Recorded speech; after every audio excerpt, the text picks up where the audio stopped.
Discuss the letter with parishioners and make up their minds about him in 10 minutes. Well, instead, the committee met with church members in a shed on the grounds, then drew up rules of complaint and immediately kicked Radford Gatlin out of the Pawpaw Hollow Baptist Church. Time for the Gatlin family to move on, so it appears. When your hotel room is your bedroom and your living room and your waiting room, more than a hotel room. Get an Airbnb, get more space.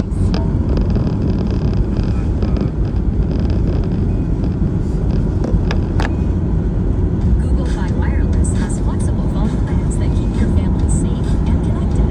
There are plans for any budget, and you'll save even more when you get a phone pass with every new line you add. You'll get covered and connected easily with 5G, 4G LTE, Okay, yeah, and we can hotspot see tethering on all plans, and space stairs. and sharing content. There's so many ways to keep your family connected and your mind at ease. In 1854, Radford and Elizabeth sold their land for a profit and bought 50 acres of land in White Oak Flats from Elisha Ogle, along with a claim for 5,000 more acres from a 100,000-acre grant that Mr. Ogle had gotten from the state of Tennessee. These 5,000 acres included some land already settled, which would cause some issues between Gatlin and his neighbors.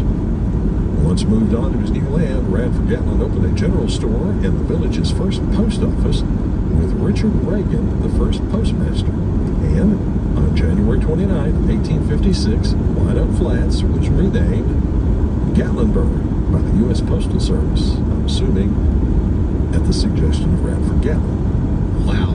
And you mentioned another name that's been prominent down in Sevier County and Pigeon Forge and Gatlinburg, and that was Reagan, which we'll talk more about here toward the end of our story.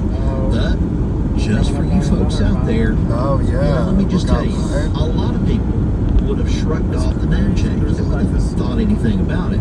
But that doesn't always mean things were fine and Is that a dandy. border over here, too? Gatlinburg, as A border or always, something? Radford Gatlin made his Oh, own no. trouble. A new road was planned for the town, but Gatlin did not like how it was being laid out. Wow. So, to So him, crazy. it didn't pass along enough of his land for Tennessee his is taste. nuts.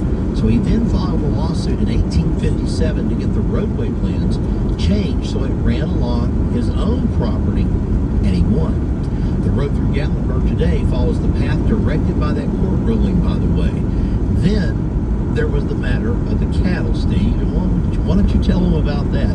This has to do with a little bit of some, I don't know, abuse, maybe to some degree, of some of the cattle. Mega church.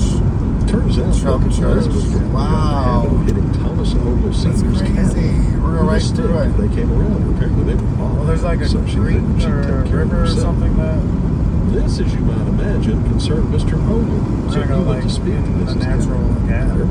But Yeah. according to witnesses, she hit him with the same stick.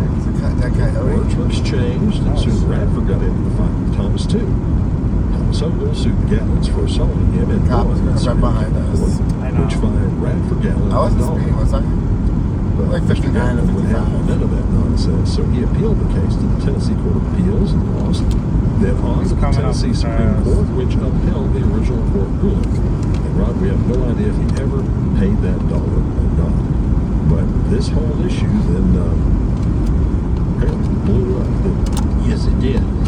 This whipping cattle and things with that stick just wasn't the first straw. This was going to be the next one out of the whole thing. Mysteriously, the Gatlin barns and stables were burned down. They lost all their stored grains and their horses in the fire. Gatlin